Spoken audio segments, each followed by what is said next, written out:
Dear students, today we are going to read the chapter number 1 from our book Hornbill, and the name of the chapter is The Portrait of a Lady, and it is written by Khushwant Singh.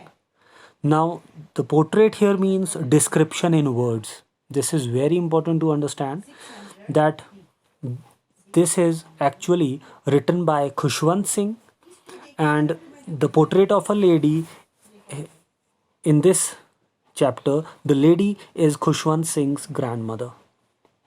And Khushwant Singh's grandmother is actually described as a unique character, as a grandmother, and how Khushwant Singh was taken care of by the grandmother, and how they had a great, unusual relationship with each other. This is described by Khushwant Singh. Now, there are some of the expressions in the text infer their meaning from the context, like the thought was almost revolting, an expanse of pure white serenity, a turning point, accepted her seclusion with resignation. All these are actually written by Khushwant Singh in the chapter, and we are going to read the chapter, and in between these all expressions are going to come, and we need to write their meanings in our textbooks. Now, first of all, we are going to start with the first line. My grandmother, like everybody's grandmother, was an old woman. She had been old and wrinkled for 20 years that I had known her. Here, Khushwant Singh is actually telling us that his grandmother was very old and she always had wrinkles on her face. And people said that she had once been young and pretty. Means it was actually unusual. It was really difficult to understand that her grandmother was also attractive and pretty and beautiful and young also some years ago, and had even had a husband. But that was hard to believe. Means it is really hard to believe that her grandmother was also a beautiful lady some years ago. My grandfather's portrait hung above the mantelpiece in the drawing room. He wore a big turban and loose fitting clothes. His long white beard covered the best part of his chest, and he looked at least 100 years old. Here, Khushwant Singh is telling us that his grandfather's portrait, means his photograph or his photo or snap, was also always hanging on the mantel, above the mantelpiece in the drawing room, and he was always wearing, means the picture which was taken, or the in that photograph, his grandfather was wearing a big turban on his head, and he had very loose fitting clothes. His long white beard covered the best part of his chest, and he looked at least 100 years old. And his grandfather looked very old, 100 years old maybe. He did not look the sort of person who would have a wife or children, and it was hard to believe that the grandfather was also a young man some years ago. He looked as if he could only have lots and lots of grandchildren. As for my grandmother, being young and pretty, the thought was almost revolting. The thought was almost revolting here is highlighted in the book. And here it means that it was really unbelievable that the grandfather was also a young and handsome man some years ago, or the grandmother was actually a young and pretty woman some years ago. It was really a revolting or maybe disgusting thought. She often told us of the games she used to play as a child, and that seemed quite absurd. Please underline this word absurd. It means ridiculous, or maybe funny, or maybe something that is unusual or odd and undignified on her part, and we treated it like the fables of the prophets she used to tell us. Means that seemed quite absurd. It was really a ridiculous thing when the grandmother was telling the grandchild, Khushwant Singh, that she was also a small kid and she used to play so many different kind of games, but it was really hard to believe for the grandchild Khushwant Singh, because he couldn't believe that his grandmother was a quite small kid some years ago and she used to play different kind of games. Second paragraph. She had always been short and fat and slightly bent. Her face was a crisscross of wrinkles running from everywhere to everywhere. No, we were certain she had always been as we had known her. Here it means that Khushwant Singh thought that his grandmother was always old because he had not seen her as a lovely or a beautiful young girl. Old, so terribly old that she could not have known or grown older. Means he thought that her grandmother was so old that she could not grow more older now, and had stayed at the same age for 20 years, because he had seen her for last 20 years, but it seemed as if the grandmother never was young and she could not grow older now.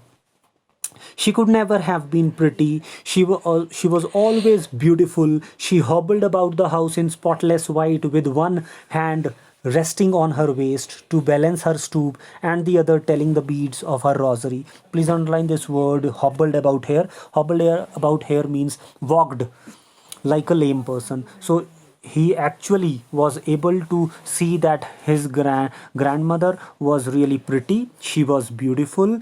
She hobbled about the house means she would walk near the house or take a round of the house in spotless white. White here means that she was actually wearing white clothes, and that is why she was actually compared with so many different things by Khushwant Singh. And she was always wearing white sari with a hand on her back, just trying to take some kind of support from her hand, and she would be hobbling, she would be going from one place to another, and the other telling the beads of her rosary. Means her one hand was always trying to set herself straight, and the other hand was always busy with the rosary, because she had a rosary in her hands and she was always trying to count the beads of the rosary. समझते हो, rosary means mala. Her silver locks were scattered untidily over her pale, puckered face, and her lips constantly moved in inaudible prayer. Yes, puckered face here means that she was actually having a very wrinkled face, and silver locks here means that she had white colored hair. So she was really old, she had white hair, and her face was full of wrinkles, and her lips constantly moved in inaudible prayers, and she was always busy with her prayers. Yes, she was beautiful. She was like the winter landscape in the mountains, an expanse of pure serenity, breathing peace and contentment. Please underline this expression. An expanse of pure white serenity here means that his grandmother was so old and she was always wearing white clothes, and with her silver or white hair she looked as if she was actually, you can say, very pure, because from head to toe, from foot to head, she was, you can say, completely white. Her skin was wrinkled, her hair were white, and at the same time she was wearing white colored clothes. That is why she looked as if she was really a pure woman with clear and calm breathing peace and contentment. Means she looked, you can say, full of calmness. She was a very peaceful woman, and she was always, you can say, looked that as if she was a figure full of peace and contentment. Here means, please underline this last word of this paragraph, contentment. It means satisfaction. She was a satisfied woman.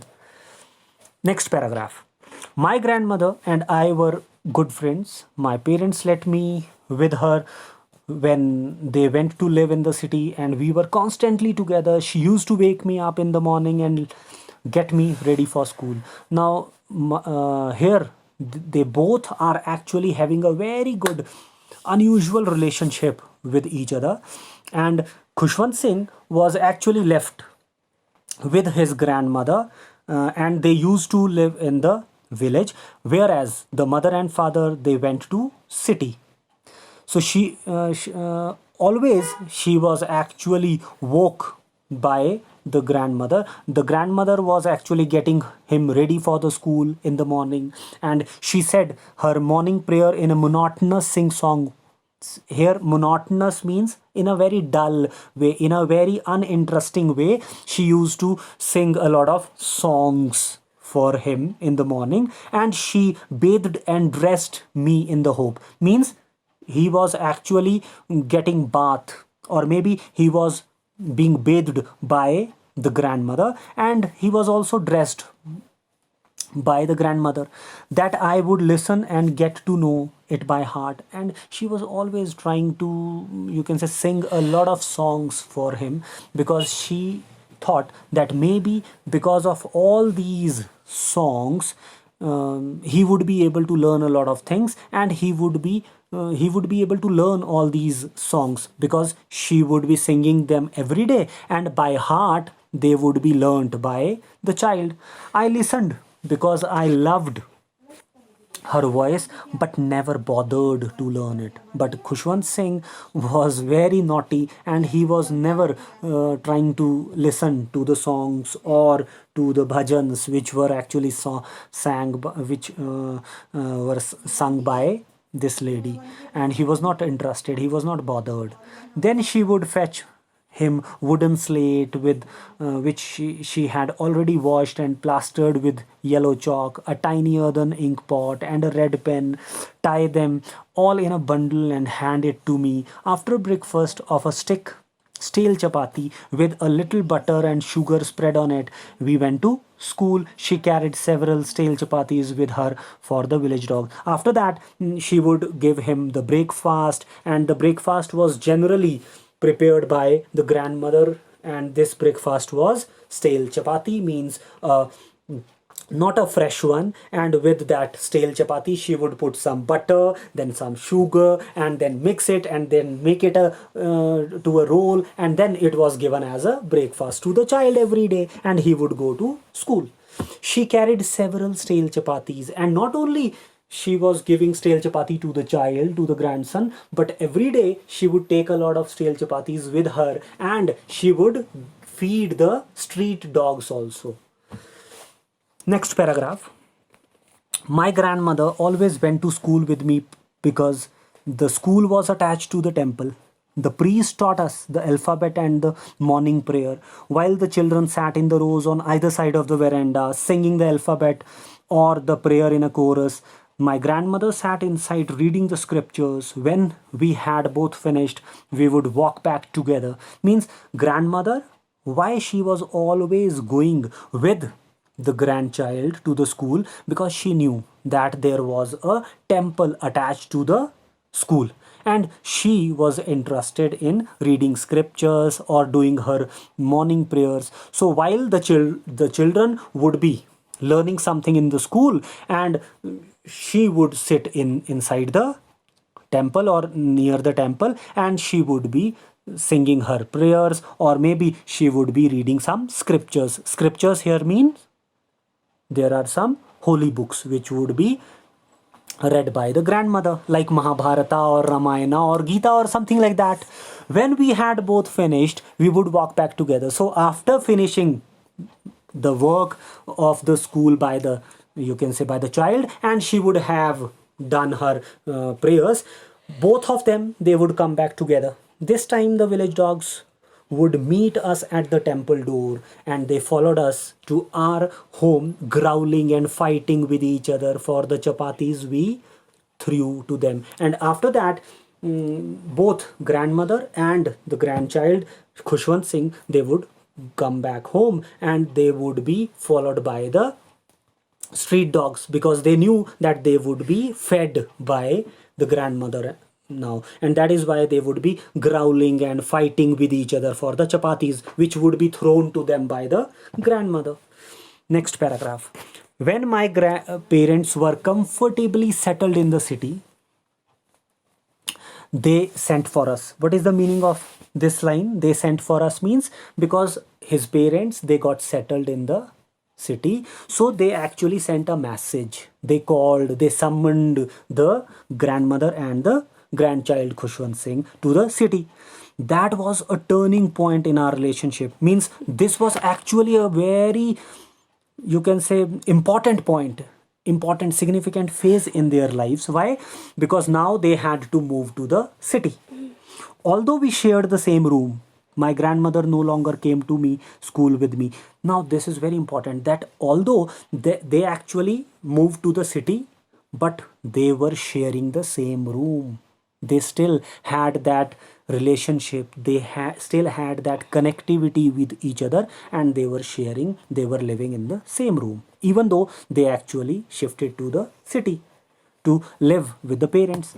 My grandmother no longer came to school with me, but here there is a difference, because when they were in the village, they used to accompany each other, they used to go with each other. But now, because they went to the city, now the grandmother couldn't accompany, could not go with Khushwant Singh to see him off to the school. She would be, you can say, she would stay back at home, and Khushwant Singh would go in a school bus, and she was not allowed to accompany him. I used to go to an English school in a motor bus. There were no dogs in the streets, and she took no feeding sparrows in the courtyard of our city house. Now, this is how they actually had, you can say, a changing relationship. Khushwant Singh was going to a English school in a motor bus. He could not be accompanied by grandmother, and there were actually no dogs in the streets now. And that is why she started feeding sparrows, because she was not able to get any, you can say, dogs in the streets of the city. So she started feeding sparrows, which were to be seen everywhere in the courtyard, angan mein apne, in the of the city house.